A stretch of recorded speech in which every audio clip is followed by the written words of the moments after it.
Preso al volo l'assessore del comune di Ariano Sandro Vidali, perché? Perché vogliamo parlare dei servizi che state proponendo per i turisti anche nell'isola di Ariano. Ricordiamo che l'isola di Ariano è formata da 3 comuni: Ariano nel Polesine, Taglio di Po e Corbola.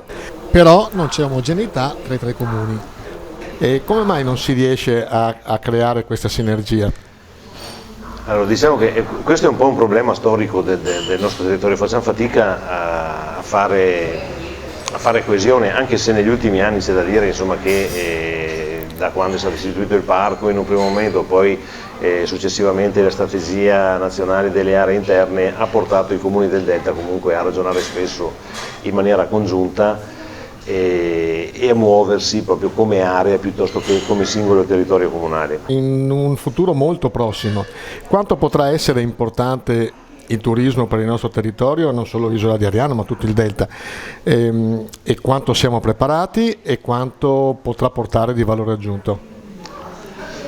Allora, diciamo che ci siamo preparati perché sono anni ormai che si lavora in solitaria. Insomma, questo è purtroppo un po' il limite del nostro territorio, ma è della nostra regione, perché insomma il faccio tutto mio un po' è lo slogan del Veneto e vale in ogni campo, vale in agricoltura, e vale anche nel turismo, insomma.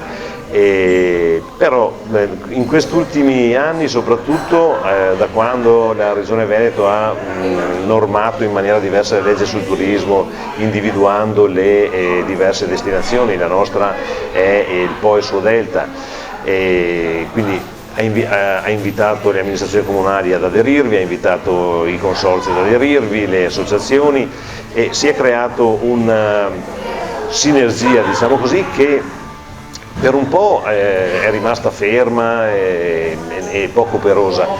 Da 2 anni a questa parte insomma, si è messa in piedi una cabina di regia e devo dire che questo ha portato per la prima volta a un progetto di promozione di tutta la destinazione che sarà presentato adesso il 27 di marzo con il bando della regione, il 334D, sulla promozione, ed è un progetto che vede i privati impegnati sulla promozione non della propria attività ma sulla promozione dell'intero territorio. Quello che abbiamo ideato è un'anteprima, ma si chiama il sogno del Doge, perché? Perché questa terra che nasce con l'attività della Repubblica di Venezia fatta con il Taglio di Porto Viro, potremmo immaginarlo come un sogno allora. Ecco, il Doge diciamo che dopo 400 anni si sveglia o fa questo sogno e viene a vedere attraverso questo progetto che tipo di territorio si è sviluppato.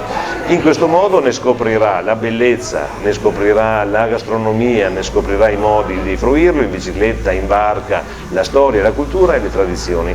E tutto fatto da privati, ovviamente con un bel contributo della regione che finanzia proprio questi progetti che passano sotto il nome di The Land of Venice, quindi le terre di Venezia, e credo che poche altre come la nostra possono chiamarsi proprio una terra di Venezia.